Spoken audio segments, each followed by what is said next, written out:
আমাদের অনন্য স্টোরি সকল প্রকার পার্ট গল্প দেখতে আমাদের চ্যানেলটি সাবস্ক্রাইব করে পাশে থাকা বেল আইকনটিতে ক্লিক করে অল নোটিফিকেশন অন করে দিন। উলিয়া তো অধৈর্য হলে কি করে চলবে বলো? তা নয়তো কি আমি ঘরে বসে থাকবো সারা জীবন? সারা জীবন কেন ঘরে বসে থাকবে? মাত্র শিউলির বিয়ে হলো আজ 5 দিন, বেশি না। আমাকে 2 মাস সময় দাও। একেবারে খালি হাতে তো তোমাকে আনতে পারবো না আমি। আচ্ছা, তোমার কিচ্ছু করতে হবে না, আমি নিজেই বাড়িতে কথা বলে তোমাদের বাড়িতে মা কাকা কাকিকে পাঠাচ্ছি। আগামী সপ্তাহে পাঠিও। সন্ধ্যার আগ মুহূর্ত। অলিদের বাড়ির পেছনের কাঠ বাগানে দাঁড়িয়ে কথা বলছে শরৎ। গাছের আড়ালে কিছুটা লুকিয়েই দাঁড়িয়েছে শরৎ, আর এটাই তাকে খুব বাজে অনুভূতি দিচ্ছে। সে অলিকে ভালোবাসার পর সরাসরি কথাটা জানাতে পারবে না বলেই কখনো বলেনি। শিশির অনেকবার বলেছিল ফোন নম্বর জোগাড় করে দেই, মেসেজে জানাও, চিরকুটে লিখে দাও। শরৎ সেসবে পাত্তা দেয়নি। তার ইচ্ছে ছিল নিজেই কোনো একদিন পরিবার পাঠিয়ে দেবে, কিন্তু সেটা অবশ্যই আরও পরে করত, যদিও ততদিনে অলি অবিবাহিত থাকত। সে প্রেমের নামে লুকোচুরি খেলায় কখনোই আগ্রহী ছিল না, কিন্তু শিশিরটা যেতে যেতে তার অনুভূতিটা অলিকে পৌঁছে দিয়ে গ্যারাকলে ফেলে গেল। অলিও মুখের উপর বলে বসলো শরৎ যেন নিজে বলে ভালোবাসার কথা। তারপর কে করে যে কেটে গেল এই 9 মাস, সম্পর্কে টের পাওয়া গেল না। তবে শরৎ টের পেল অলি তাকে অন্যরকমভাবে চায়, অন্য প্রেমিকদের মতো খুব কাছে, খুব পাগলামিতে আর ভালোবাসার উষ্ণ স্পর্শেও। কিন্তু শরতের মন বারংবার বাধা দিয়েছে তাকে। হাতে হাত রাখা আর কপালের চুমোর বাইরে আগানো তার জন্য বড় একটা চ্যালেঞ্জের মতো লাগলো। সে ভাবত যে তাকে কেন আমার না করেই অত মাখবো আমি। আজ অলি শরৎকে দেখা করতে বলেছে। শরৎ বলেছিল ফোনেই বলো, দেখা করাটা ভালো দেখায় না। প্রেমিক মন তার, সে নিজেও প্রিয় মানুষটাকে দেখতে চায়, কিন্তু এই দেখা করাটা যদি কখনো প্রিয় মানুষের বদনামের কারণ হয়, এই একটা ভয়েই সে ইচ্ছেটাকে দমিয়ে রাখে। তবুও বিগত কয়েক মাসে অলির ইশারায় হোক বা চোখের তৃষ্ণায় বার কয়েক দেখা করেছে এলাকা থেকে দূরে। কিন্তু আজ অলি বলে দিল বাড়ি থেকে বের হতে পারবে না, কিন্তু দেখা করাটাও জরুরি। সে কারণেই বাধ্য হয়ে ছুটে আসা। আর আসতেই জানা গেল অলির বাবার কাছে ভালো এক বিয়ের প্রপোজাল এসেছে। শরৎ আগেও বলেছিল অলিকে তার একটু সময় লাগবে শুধু শিউলির বিয়ের জন্য। বোনটাকে ভালো পাত্রস্থ করতে পারলেই তার চিন্তা কমবে। অলিও তখন তার হাতে হ্যাঁ মিলিয়েছিল। আজ হঠাৎ করে বিয়ের কথা তুললে কি করে হবে? তবু আশ্বস্ত করলো সে করবে কিছু একটা। কথা শেষ করে শরৎ অলিকে বাড়ি যেতে বলতেই অলি বলল, এভাবেই চলে যাব? একটু আদর করবে না? সন্ধে হয়ে আসছে অলি, এমনিতেই ভয় হচ্ছে কেউ দেখে ফেললে কি ভাববে। আজাইরা ঢং যত সব। কেউ দেখবে বলে প্রেমিকাকে একটু আদর করার সাহস দেখাবে না? এত ভীতু ছেলে আমি আগে কখনো দেখিনি। তোমার চেয়ে তো শিশির স্মার্ট। অন্তত কোনো কিছু পরোয়া না করে প্রেমিকার ঠোঁট ছুঁয়ে দেয়। অলির মুখের কথা শুনে চমকে গেল শরৎ। তার বুঝতেও একটু সময় লাগলো অলি তারই ভাইয়ের কথা বলছে। যতক্ষণে বুঝতে পারলো ততক্ষণে অলি মুখ ফুলিয়ে চলে গেছে। জিজ্ঞেস করার সুযোগ পায়নি শিশিরের প্রেমিকাকে। হাসিয়ে পেল তার অলির আচরণে। মেয়েটা দিন দিন পাগল হয়ে যাচ্ছে, বিয়েটা আবার করতেই হবে। ঢাকা থেকে যে কারণে তাকে ফিরতে হয়েছিল সে কাজটাও ঠিকঠাক করা হয়নি। দোকানের ছেলেটা অভাবের তাড়নায় চুরি করছিল। শরতের কাছ থেকে যা বেতন পায় তা দিয়ে ভালোই চলতো, কিন্তু ছেলেটার আগে থেকেই অনেক ঋণ ছিল, আর পাওনাদাররা খুব করে এবার ধরেছিল তাকে। কোনো উপায় না দেখে চুরির সিদ্ধান্ত নেয়। অভাবের স্বভাব নষ্ট এমন অবস্থা। পুলিশে না দিয়ে নিজেরাই বিচার ব্যবস্থা করেছে। শরৎ শান্ত স্বভাবের হলেও তার চোখ রাঙানি কম বেশি সবাই ভয় পায়। তাই বিচার বলতে তার চোখ রাঙানি আর ভবিষ্যতে এমন কাজে না দেখার কথা বলেছে। অন্যথা হুমকি তো আছেই, সে কি করতে পারবে তা আর বলার দরকার নেই।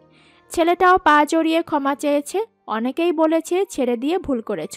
সত্যি বলতে শরতের ইচ্ছে হয়েছে তাকে এরকম শাস্তি দেওয়ার, কিন্তু তার অবস্থার কথা বিবেচনা করে প্রথম দফায় ছাড় দিয়েছে। এবার তাকে একাই দোকানটায় নজর রাখতে হবে। সন্ধ্যা মিলিয়ে গেছে আরও আগে। সে কাঠবাগান থেকে বেরিয়ে বাড়ির দিকে পা বাড়াচ্ছিল, অমনি একটা অটো দেখা গেল বাস স্ট্যান্ডের দিক থেকে আসছে। সে রাস্তার এক পাশ হয়ে এগোচ্ছিল, হঠাৎ কানে এলো, শরৎ না? অটো থামান তো।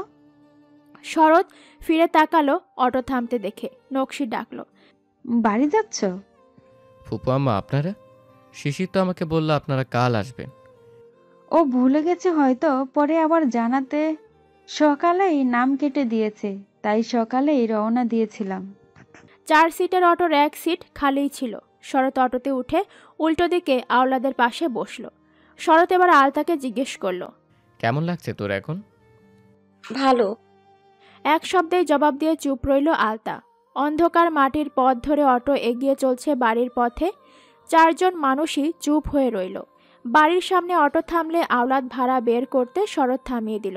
জোর করে অটো ভাড়া দিয়ে নিজেই ব্যাগপত্র তুলে বাড়ি ঢুকলো। আহসানুল্লাহ দোকানে ছিল, বাড়িতে শিফা, জয়তুন আর শিউলি ছিল। জামাইয়ের সাথে সে আজই এসেছে বাপের বাড়ি বৌভাতের পর। আলতাকে দেখে বাড়িতে হইচই পড়ে গেল। তাদের হইচই একটু পর পাড়ার মানুষও যোগ দিল। যারা যারা শুনেছে আলতাকে নিয়ে এসেছে, তারাই এসেছে মাস্টার বাড়িতে আলতাকে দেখতে। এলাকা জুড়ে অনেক আগেই রটে গিয়েছিল আলতার সাথে হওয়া দুর্ঘটনার কথা। অনেকে আবার ঘটনার উল্টো বর্ণনাই জানে।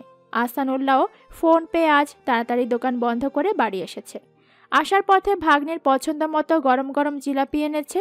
মানুষজনের ভিড় কমল প্রায় রাত 10টা পার করে। বাড়ি খালি হতেই শিফা নিজের ঘরে খাবার বাড়ল আলতা, নকশি আর আওলাদের জন্য।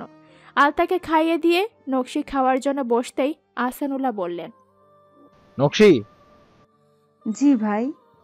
আওলাদকে খেতে ডাক, সে আলতার পাশে আছে, ডেকে নিয়ে আয়।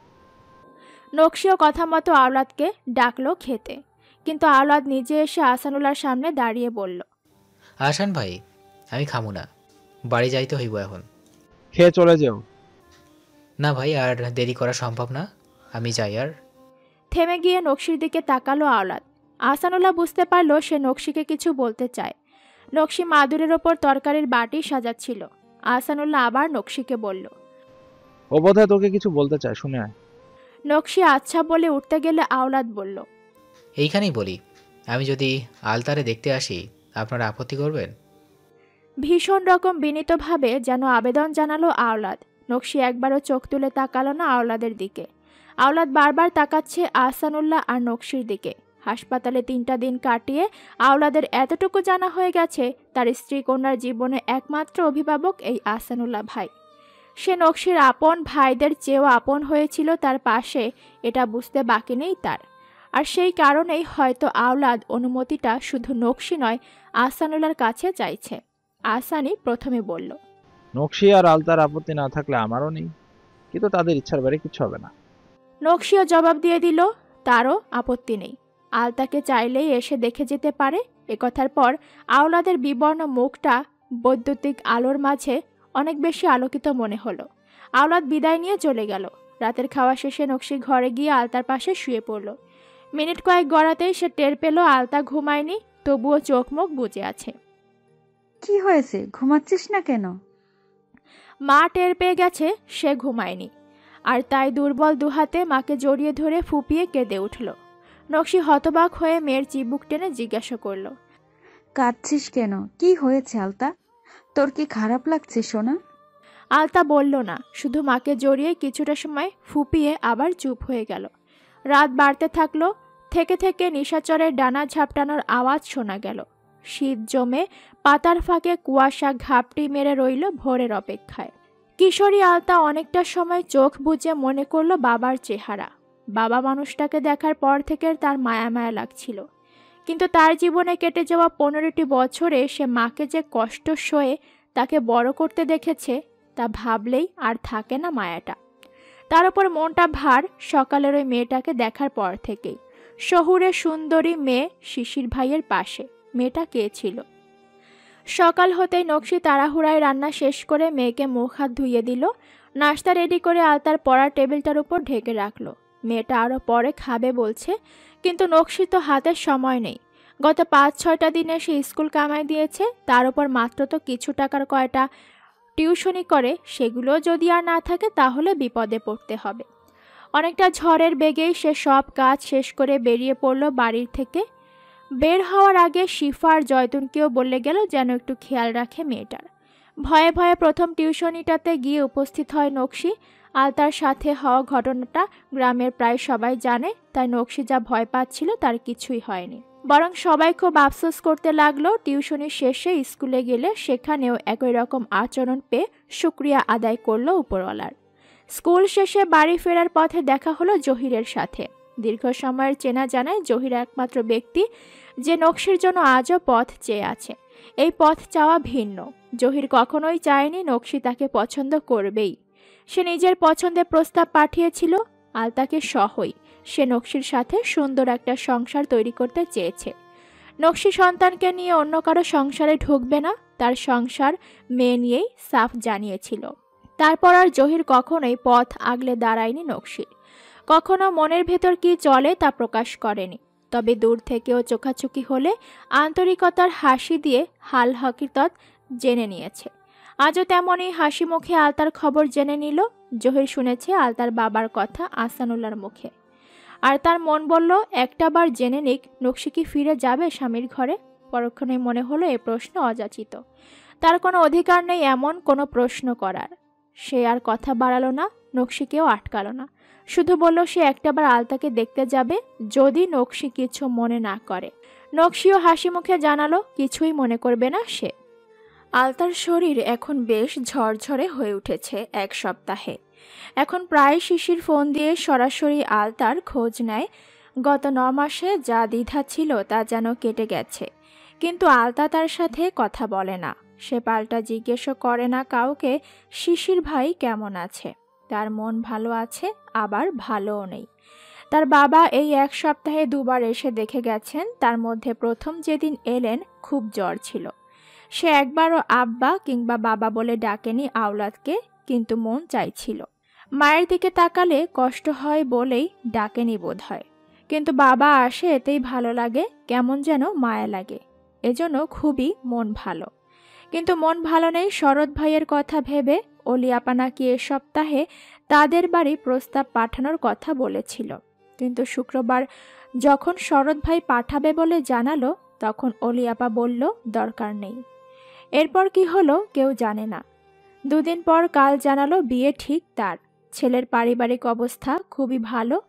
অলিয়াপার কথা শুনে স্তব্ধ হয়ে বসে রইল শরৎ ভাই অনেকটা সময়। তারপর বলল অলিয়াপার সাথে দেখা করবে। বাড়ি থেকে উদ্বাস্ত হয়ে বেরিয়ে গেল। মধ্যরাতে বাড়ি ফিরে চুপচাপ নিজের ঘরে বাতি নিভিয়ে ঘুমিয়ে রইল। কত বেলা হলো তবুও উঠছে না বিছানা ছেড়ে।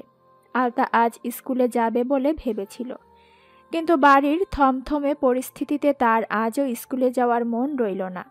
মামাবাড়ির অবস্থা বুঝে বড় মামিকে বলে গেল আজ যেন শরৎ ভাইকে কেউ কোনো প্রশ্ন না করে। তাই হলো সারাদিন কেউ কিছু বলেনি। দুপুরের দিকে বিছানা ছেড়ে গোসল সেরে নিজেই মায়ের কাছে ভাত চাইল শরৎ। তার চোখ মুখ দেখে বিশেষ কিছু মনে হয়নি, তবুও ভেতরে চাপা একটা দুঃখ যে তার আছে তা তো কারো অজানা নয়। শিউলি শুক্রবারেই চলে গিয়েছিল।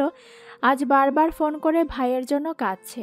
বিয়ের পর শিউলির এত পরিবর্তন যা সবারই চোখে লাগছে। সে আগে এত মা ভাই বা অন্য কারোর প্রতি এত মায়া দেখাতো না, কিন্তু আজকাল শুধু মা ভাই নয় বাড়ির সকলের জন্যই যেন অনেক হচ্ছে। সন্ধ্যার আগ মুহূর্তে শরৎ বাড়ি থেকে বের হলো। তখন জয়তুন গেল শিফার কাছে। সে কাঁদতে কাঁদতে শিফাকে বলল কিছু একটা কর। শিফাও একটু চিন্তিত। কাল রাতে আহসানুল্লাহ খুব অস্থির হয়ে উঠেছিল, ঘুমায়নি অর্ধরাত পর্যন্ত। শিফা খুব করে মাথায় হাত বুলিয়ে দিয়েছে, বারবার আদরে আহ্লাদে জড়িয়ে বারংবার বুঝিয়েছে শরতের জন্য নিশ্চয়ই ভালো কিছু অপেক্ষা করছে, কিন্তু আহসানের মন মানেনি। তার এক ভাবনা শরৎ ইন্ট্রোভার্ট, সে তার কষ্টগুলো ভেতরেই চেপে রাখবে, আর এমনটা করলে কোনো অঘটন হওয়া অসম্ভব কিছু নয়। শরৎ যখন বাড়ি ফিরল তখন যেন আহসানুল্লাহর মনে যন্ত্রণা শিথিল হলো।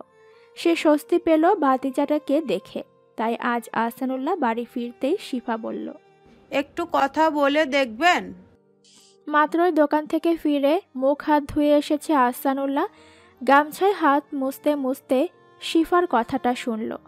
সে বুঝতে পেরেছে শিফা কি বলছে, কিন্তু জবাব দিল না। শিফা উদ্গ্রীব কণ্ঠে আবার বলল, ভয় পাই ভাবি শরৎকে নিয়া। ভয় পাওয়ার কিছু নাই, মেয়েটা লোভী, তা শরৎ বুঝতে পারলেই তার কষ্ট কমে যাইব। খাওয়ার ঘরে ঢুকতে ঢুকতে বলল আহসানুল্লাহ। শিফার ভালো লাগলো না জবাবটা। সে মাদুর বিছিয়ে খাবারের বাটিগুলো সামনে এগিয়ে দিল, আরও একবার বলল, তবুয়া আপনি একটু কথা বলেন শরতের সাথে। ওর বন্ধু বান্ধব কেউ নাই তেমন। কথাবার্তা কিছু বললে হয়তো ঠিক চাপা কষ্টটা বের হবে। তোমার কি মনে হয় শিফা ও কি আমায় বন্ধুর মতো ভেবে তার কথাগুলো বলবো? মনের কথা না বলুক, সমস্যা কিছু জিজ্ঞেস করে দেখেন, মেয়েটা এমন করলো কেন? এখনো মেয়ের বিয়ে হয়নি, আপনি অলির বাবার সাথে কথা বলেন। আমি সকালেই বলছি, যতটুকু বুঝলাম মেয়ে রাজি বিয়ে। আর যেখানে মেয়ে শরতের কথা না স্বীকার করে উল্টো প্রস্তাব আশা বিয়েতে রাজি হয়ে গেছে, সেখানে আর যাওয়ার কোনো মানেই হয় না। শিফা প্রচণ্ড রকম এক চাপা ক্রোধ টের পেল আহসানের কথায়। এরপর আর কথা চলে না বলে শিফা চুপচাপ খাবার বেড়ে দিল। ডাইনিংয়ের খাওয়া পর্ব অনেক আগেই শেষ হয়ে গেছে।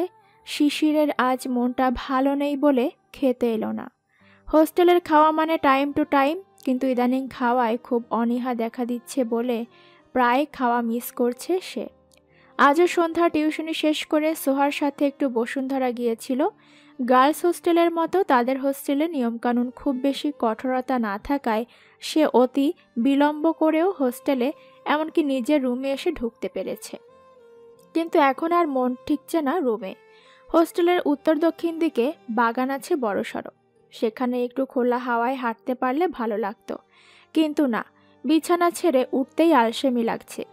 শিশির টের পাচ্ছে তার পেটে খিদেটাও বেড়ে যাচ্ছে।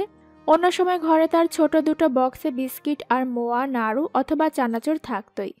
প্রতি মাসে টুকটাক শুকনো খাবার কিনে রাখা হতো তার রাত জেগে পড়ার জন্য, কিন্তু এ সপ্তাহে বাড়ি থাকবে বলে শেষ হওয়ার পর আর কিছুই কিনে রাখেনি। ভেবেছিল বাড়ি থেকে ফেরার সময় মা নিশ্চিত অনেক কিছু দিয়ে দিবে, কিন্তু পরিস্থিতি এত বিগড়ে গিয়েছিল সেসবের সময় পাওয়া যায়নি।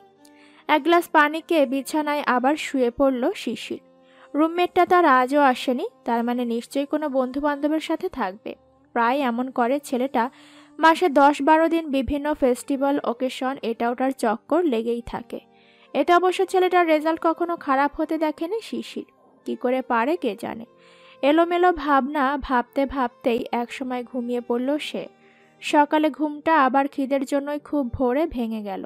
হলের পেছন দিকে বড় বড় দুটো জারুল গাছ আছে, সেখানে বসেই বোধহয় একটা কাক তার স্বরে কা কা করেই যাচ্ছে। শিশির দুর্বল পায়ে বিছানা ছেড়ে বাথরুমের দিকে গেল। সকাল হতেই লাইন পড়ে গেছে বাথরুমের জন্য। পেটে খিদে এবং প্রকৃতির চাপ দুটোতেই মিলেমিশে তার খুব বাজে অবস্থা। মেজাজ বিগড়ে যাচ্ছে। একবার মনে হচ্ছে ভেতরের মানুষটাকে টেনে বের করে সে ঢুকে পড়ুক, আবার মনে হচ্ছে দাঁড়িয়ে থাকা জায়গাতেই কাজ সারুক। কি ভীতিকিচ্ছিরি একটা কাণ্ড এই সকাল সকাল। চোখ মুখ যখন লাল হয়ে যাওয়ার উপক্রম, ঠিক তখন বেরিয়ে এসেছে ভেতরের মানুষটি। শিশির শুনতে পেল পেছন থেকে কে একজন বলছে, শিশির একটু পরে যাও, আমার জরুরি। না, শিশির আর শোনেনি। সে দ্রুত বাথরুমে ঢুকে দরজা বন্ধ করে দিল। মিনিট 7 সময় পার করে যখন শিশির বের হলো, তখন সেই ডেকে ওঠা মানুষটির অবস্থা খুব করুণ, কিন্তু শিশিরেরই বা কী করার ছিল। সরি ভাইয়া, আমারও জরুরি অবস্থা ছিল। আজ আর স্কুল কামাই দেওয়ার কারণ নেই। সবে মাত্র 10ম শ্রেণীতে উঠেছে, বই নতুন না হলেও পড়া ঠিকই নতুন আছে। সকালের নাস্তা সেরে আলতা যখন স্কুলের পোশাক পরছিল, তখন শিফা ডাকলো আলতাকে। নকশি আরও আগেই টিউশনিতে গেছে। মামি ডাকছিলা? ডাকছিলা কি? তোরা কতবার বলছে শুদ্ধ করে কথা বলবি? তুমিও তো অশুদ্ধ, শুদ্ধ মিলিয়ে কথা বলো। বলেই মুখ বাঁকালো আলতা। আমরা বলি বলে তুইও বলবি? একদম দিব মায়ের। তোরা উন্নত পড়াশোনা করিস, সব উন্নত থাকবে, আমাদের সাথে জোড়া দিবি কেন? আলতা আর নকশির কথার ফাঁকে দেখলো শরৎ বের হচ্ছে তাদের ঘর থেকে। মুখটা পাংশুটে বিবর্ণ লাগছে, মাথার চুলগুলো আজ অগোছালো, আর এমন অগোছালো শরৎকে আগে কেউ দেখেনি। শরৎ বরাবরই পরিপাটি ধরনের মানুষ, যে নিজেকে না শুধু তার আশপাশটাও গুছিয়ে রাখে। আলতার খারাপ লাগছে এই শরৎ ভাইকে দেখে। শিফা শরৎকে ডেকে জিজ্ঞেস করলো নাস্তা করেছে কিনা। সে বলল দোকানেই বসে করবে। জয়তুন আজ খুব সকালেই বাপের বাড়ি গেছে। কে যেন বলেছে কোন কবিরাজ মেয়ের মন বশ করার তাবিজ দেয়, আর সেও বিশ্বাস করে চলে গেছে সেদিকে। আলতা কিছু সময় পর আবার জিজ্ঞেস করলো, মামি ডাকলে কেন বলো না? হ্যাঁ শোন, তোর একা স্কুলে যাওয়া লাগবে না। তোর মামা যাবে দোকানে একটু পর, তার সাথেই যাবি। মামা নিয়ে যাবে? উচ্ছ্বসিত হলো আলতা। তার মানসিক অবস্থা এখনো ঠিক হয়নি। সে নিজেও একা যেতে চাচ্ছিল না বলে মাকে বলেছিল। নকশি নিতে আসবে বলেও গেছে, কিন্তু মামা নিয়ে যাবে শুনে একটু বেশি যেন স্বস্তি পেল আলতা। যথাসময়ে আহসানুল্লাহ আর আলতা বের হলো স্কুলের উদ্দেশ্যে, আর নকশি তখনই এসে উপস্থিত হলো বাড়িতে। তুই? হ্যাঁ, আলতাকে নিতে আসছি, স্কুলে যাবে। নকশির কথা শুনে আহসান তাকালো আলতার দিকে। মা তোকে নিয়ে যাবে আগেই বলেছিল। জিভ কামড়ালো আলতা, বলল, হ্যাঁ। জ্ঞান বুদ্ধি কিছু হয়নি তোর? মামি যখন বললো আমি নিয়ে যাব তখন বলতে পারিসনি কথাটা? তাহলে তো ফোন করে অন্তত বলে দিতাম নকশিকে উল্টো পথে আসিস না, আমি পৌঁছে দেব। শান্ত স্বরেই রাগ দেখালো আহসানুল্লাহ। আলতা মায়ের সাথেই স্কুলে পৌঁছলো। ক্লাসে ঢুকতে ক্লাসের বেশিরভাগ মেয়ে সহপাঠীরা এসে তাকে ঘৃ ধরল। কেউ কেউ তার হাত দেখে আঁতকে উঠল। কালশিটে চিহ্ন এখনো স্পষ্ট ফর্সা হাতের কবজিতে। সবাই তার শরীরের খোঁজ নিলেও বেশি কৌতূহলী হয়ে রইল তার সাথে ঘটেছিল কি তা জানতে। এরই মাঝে ঘন্টা পড়ে যায়, সবাই নিজ নিজ আসনে চলে গেল। আলতা লক্ষ্য করেছে ক্লাসের প্রায় সবাই তার কাছে এসে খোঁজ নিলেও একমাত্র অতসী তার জায়গা থেকে একটুও নড়েনি। এমনকি দূর থেকেও একবার জিজ্ঞেস করেনি আলতা কেমন আছিস, তবে আর চোখে তাকে দেখেছে কয়েকবার। আলতা আজ বসেছে একদম প্রথম বেঞ্চে আর অতসী পেছনে। প্রথম দুটো ক্লাস উসখুস করতে করতে শেষ করে তৃতীয় ক্লাসে আর বসা হলো না। অতসীর পাশে বসা মেয়েটাকে একটু বলে কয়ে নিজের সিটে পাঠিয়ে আলতা এসে বসলো তার পাশে। কি হয়েছে তোর? আলতার প্রশ্নে চোখ তুলে তাকালো অতসী। তার মুখ দেখে বোঝা যাচ্ছে ভীষণ রকম খারাপ লাগছে তার। অতসী চুপ বলে আলতা আবার জিজ্ঞেস করলো, আমার সাথে কথা বলবি না? তুই বলবি আমার সাথে? অতসী পাল্টা প্রশ্ন করলো। কেন বলবি না? অবাক হলো আলতা। অলি আপা যা করলো তারপর তোর রাগ হবে না আমার উপর? তোর মামাতো ভাইকে রেখে। আলতা থামিয়ে দিল অতসীকে। অলি আপার শরৎ ভাইয়ের প্রেম কবে থেকে? আলতার প্রশ্নে অতসী বিস্ময় তাকালো। আলতা আবারও একই প্রশ্ন করলে অতসী বলল, গত বছর থেকে। তোর আর আমার বন্ধুত্ব কবে থেকে? ক্লাস 6 থেকে। কিন্তু কিন্তু আবার কি? আমি আর তুই তাদের দিয়ে পরিচিত না। আর অলি আপা কি করছে কেন করছে তাও আমি জানি না। শুধু বলবো শরৎ ভাই অনেক ভালো মানুষ। ভাইকে বিয়ে করলে অনেক সুখে থাকতো তারা। আলতার মন ভার হয়ে রইল। ক্লাসে শিক্ষক এসে গেছে বলে এর বেশি কথা আর হয়নি, কিন্তু টিফিনের ফাঁকে দুই বান্ধবীতে ঢের কথা হলো। তারই মাঝে অতসী বলল, অলি আপার যে প্রস্তাব আসছে সে ছেলের নিজের গাড়ি আছে, আবার দোতলা বাড়িও আছে রাজশাহীতে। দেখতে ভালোই, কিন্তু শরৎ ভাইয়ের মতো অত সুন্দর আর লম্বা চৌড়া না। অলি আপা শুধু গাড়ির লোভে শরৎ ভাইয়াকে ঠকালো। ঠকালো কথাটা শুনে চমকে গেল আলতা। অলি আপার বিয়েটা কি তার আব্বা জেদ করায় ওই পাত্রের সাথে হচ্ছে না? অতসীর সহজ স্বীকারোক্তি। জ্যাঠা তো কোনো জেদি ধরে নাই। প্রস্তাব আসছে, পাত্রপাত্রী দেখাদেখি করে দুই পক্ষেরই পছন্দ হয় কথা আগাইছে। অলি আপা তো শরৎ ভাইয়ের সাথে প্রেম আছে কিনা সেটা জিজ্ঞেস করায় মিথ্যে বলছে। শরৎ ভাই নাকি তার পিছে ঘুরে, সে পাত্তা দেয়নি। অতসীর কথা শুনে জমে গেল আলতা। সে জানে পেছনের দিনগুলোতে শান্ত সরল শরৎ ভাই কি পরিমাণ হাস্যমুখ আর কিছুটা চঞ্চল হয়েছিল। সবটাই তো প্রেমের কারণে। আর অলি আপার কি খারাপ লাগে না শরৎ ভাইয়ের জন্য? আলতার নিজেরই মনটা খারাপ হয়ে গেল সব শুনে। সে তার এইটুকুনি বয়সেই 3 রকমের ভালোবাসা দেখে ফেলল। শান্ত দিঘির জলের মতো শরৎ ভাই ভালোবাসায় উজানের ঢেউয়ের মতো তীরতিরিয়ে বইতে শুরু করেছিল। সুন্দরী অলি আপা ভালোবাসতে গিয়ে জাগতিক বিষয়ের মোহে বদলে গেল। আর শাওন তাকে ভালোবাসে বলে জোর করে অত্যাচার করতে চাইল। তাকে সেদিন বিয়ে বাড়িতে কোনো এক বাচ্চাকে দিয়ে তাকে ডেকে আনলো। বাচ্চাটাও তো মিথ্যে বলল তাকে, মামা ডাকছে তাকে। এটা শুনে সে প্যান্ডেল থেকে বাড়ির দিকে যাচ্ছিল। তারপর হঠাৎ কেউ তার পেছন থেকে মুখ চেপে বাড়ির পেছনে টেনে নিল। এরপর একে একে হাত পা আর মুখটাও বেঁধে দিল। খোলা চোখ দুটো দিয়ে সে শুধু দেখল শাওনের মুখটা। তার পেছনে আরও কেউ আছে বোঝা যাচ্ছিল, কিন্তু তাদের মুখ দেখতে পায়নি সে। এরপর কত চিৎকার করলো সে, কত চেষ্টা করলো একটু নিজেকে মুক্ত করতে, কিন্তু কিছুই হলো না। শুধু কানে এলো শাওনের কণ্ঠস্বর, তোকে ভালোবাসি আমি, কিন্তু শিশির কুত্তার বাচ্চার জন্য তোর কাছেও ঘেঁষতে পারবো না। তাই আজকাই এমন ব্যবস্থা করবো যে শিশির তো দূর, কেউই তোর কাছে আসবো না। শাওনের বলা প্রত্যেকটা কথাটা আচমকাই আলতার মস্তিষ্কে বাজতে লাগলো। কি বীভৎস ছিল সেই ক্ষণ। মনে হয়েছিল এই শেষ, আর কখনো সে মাকে দেখবে না, আর মামার কাছে ফিরে আসা হবে না। আলতার ফর্সা মুখ লালচে হয়ে এলো, তার চোখের জল টলমল। অতসী খেয়াল করলো আলতার চেহারার পরিবর্তন। সে দুহাতে জড়িয়ে ধরল। কি হলো তোর? আলতা কথা বলতে পারছে না, তার হাত পা কাঁপছে অস্বাভাবিকভাবে। অতসী এবার ভয় পেয়ে একজন সহপাঠীকে ডেকে বলল, নকশি ম্যাডামকে ডাকো, আলতা কেমন যেন করছে। আজকে শিশিরের ক্লাস নেই। লাইব্রেরিতে ঢুকে কিছুক্ষণ পড়াশোনা করে লাঞ্চ করতে গেল। লাঞ্চ শেষ করতেই মনে হলো আলতাকে ঢাকা নিয়ে যাওয়ার আজ 11 দিন। কথা ছিল 10 দিন পর আবার আসবে চেক আপের জন্য, অথচ কাল আসেনি। আম্মাও বলল ফুপু আম্মার সমস্যা বলে আসেনি, শুক্রবার আসবে। এটা তো ঠিক না। সময় মতো রোগীর চিকিৎসা না হলে পরে রোগ বিগড়ে যেতে পারে। ফোনটা হাতে নিল। নকশিকে ফোন করতে তখনই সোহার কলটা এলো। শিশির হ্যালো বলার আগেই সোহা বলল, কাল আমার বার্থডে শিশির, আমি ফ্রেন্ডসদের নিয়ে একটু চিল করব ভেবেছি। তুমি প্লিজ কাল টিউশনি রেখো না। কাল তো একটাই টিউশনি আছে, মিস দেওয়া যাবে না সোহা। এমন করো কেন সব সময়? আমার সব ফ্রেন্ড আমার মন রাখার চেষ্টা করে, একমাত্র তুমিই সবসময় এড়িয়ে যাও। ইচ্ছে করে এড়াই না, আমার কাছে বন্ধুরা খুব গুরুত্বপূর্ণ, কিন্তু কালকে টিউশনিটাও মিস দেওয়া যাবে না। আচ্ছা ঠিক আছে, তোমার টিউশনি কয়টায়? সন্ধ্যা 7টায়। ওকে দেন। কি? ঠিক 4টায় বসুন্ধরায় থাকবে। সন্ধ্যা 7টায় অনুর গাড়িতে করে তোমাকে টিউশনিতে ছেড়ে আসা হবে। আর কিচ্ছু শুনবো না। খুব জেদ মাখা গলায় কথাটা বলে সোহা ফোন কেটে দিল। শিশিরের হাসি পেল।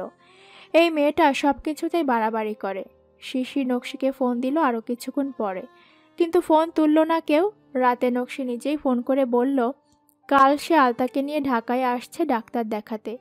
শিশির কি একটু থাকতে পারবে বিকালে? শিশির জানালো সে থাকবে।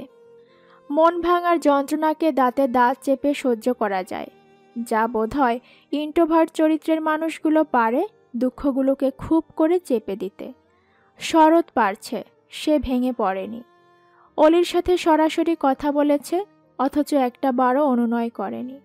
অলি চোখে চোখ রেখে কোনো জবাব দিতে পারেনি, শুধু মাথা নত করে মিথ্যে কিছু কথা বলেছে। আফসোস নেই শরতের এ নিয়ে। যার সুখ যেখানে মনে হয় সেখানেই যাক, তার বলার কিছু নেই। সে কোনো 19-20 বছরের পাগলা প্রেমিকও নয় যে প্রেমিকার জন্য দুনিয়ায় তোলপাড় করবে। সত্যিকার অর্থেই সে ভালোবেসেছিল। সময় লাগবে, তবুও নিজেকে ঠিক বুঝিয়ে নেবে। জীবন কারোর জন্যই থেমে থাকবে না। প্রকৃতির নিয়মে সব চলমান, কোথাও কেউ স্থবির হয়ে নেই। সামনে এগিয়ে চলার নামই তো জীবন, সেও এগিয়ে যাবে। আলতার অবস্থা স্কুলে যাওয়ার পর যেভাবে খারাপ হলো, তাতে সবার মনে ভয় ঢুকে গেছে। মেয়েটা কি আর স্বাভাবিক হবে না? নকশি একাই যেতে চেয়েছিল আজ আলতাকে নিয়ে হাসপাতালে। শরৎ নিজ গরজে বলেছে সেও যাবে। আহসানুল্লাহ শুনে বলল, এটাই ভালো হবে। আওলাদকেও জানানো উচিত ছিল হয়তো, কিন্তু তার স্ত্রী নাকি বাড়িতে খুব ঝামেলা করছে। এই অবস্থায় না জানানো ঠিক হবে না। শরৎ চাইছে যাক, ভাবি কি বলেন? জয়তুন সামনেই ছিল, সে বলল, যাক, সমস্যা নাই আমার। হের মন মুজরি ভালা না, তাই নিয়ে চিন্তা আমার। এজন্যই সে যাক। বাড়ির বাইরে, এলাকার বাইরে গেলেই ভালো হবে তার। শিফা বলল কথাটা। নকশি বলছিল লাগবে না কাউকে, তাদের জন্য বারবার কাজকর্ম ফেলে দৌড়ালে কি করে চলবে। আহসানুল্লাহ বা শরৎ কেউই শুনল না। ঠিক ভোরে উঠে রওনা দিল তারা 3 জন। অত ভোরে গিয়ে টিকিট কেটে ট্রেনের অপেক্ষা করা সময়ের ব্যাপার। আজকেই ডাক্তার দেখিয়ে রাতের মধ্যে ফিরে আসবে, এমনটা ইচ্ছে নকশি। এতে অবশ্য ধকলটা বেশি হবে, তবুও চাকরি ফেলে 2-4 দিন করে সময় গেলে তার চলবে না। তাই খুব ভোরেই তারা বাস স্ট্যান্ডে গেল। বেশি সময় বসতে হলো না তাদের। ঠিক 6টার বাস পেয়ে গেল তারা। বাস ছাড়ার 15 কি 20 মিনিট বাদে ফোন দিল শিশির। সে ফজরের নামাজ পড়ে আর হলে ছিল না। ফুটপাত ধরে হাঁটতে হাঁটতে নকশিকে ফোন দিয়ে জেনে নিল তারা রওনা হয়েছে কিনা। শিশির ফোন রাখতেই কল দিল আওলাদ। সে মেয়ে খবর জানার উদ্দেশ্যেই ফোন করেছিল, কিন্তু যখন জানতে পারল নকশি ঢাকা যাচ্ছে তখন বোধহয় তার একটু খারাপ লাগলো। কণ্ঠস্বর শুনে মনে হলো কষ্টে বুঝি তার গলা ধরে এসেছে। 2 দিন আগেও খোঁজ নিয়েছিল আওলাদ, তখন জানতে চেয়েছিল আলতাকে নিয়ে ডাক্তারের কাছে কবে যাবে। নকশি জবাবে বলেছে ছুটির দিন ছাড়া সম্ভব নয়, অথচ আজ বুধবার, আজই তারা শহরে যাচ্ছে আলতাকে নিয়ে। বলতে নেই আওলাদ মেয়ে আর স্ত্রীকে ফিরিয়ে নেওয়ার জন্য বাড়িতে অনেক রকম ব্যবস্থাই করছে। প্রথমত তার দ্বিতীয় স্ত্রীকে সে সরাসরি বলেছে সে নকশির খবর পেয়েছে এবং তাদের একটি সন্তানও আছে, সে তার স্ত্রী সন্তানকে নিয়ে আসবে। কিন্তু সেই মহিলা খেকিয়ে উঠেছিলেন এই বলে, কোনো মাগিরে আমি বাড়ি উড়াইতে দিব না। আর এতদিন পরে কোনো মাইয়া পয়দা হইছে আমনের, কে জানে কোন বায়ের লগে হইয়া ওই মাইয়া পয়দা করছে। আমনের মাইয়া কইলেই হইব।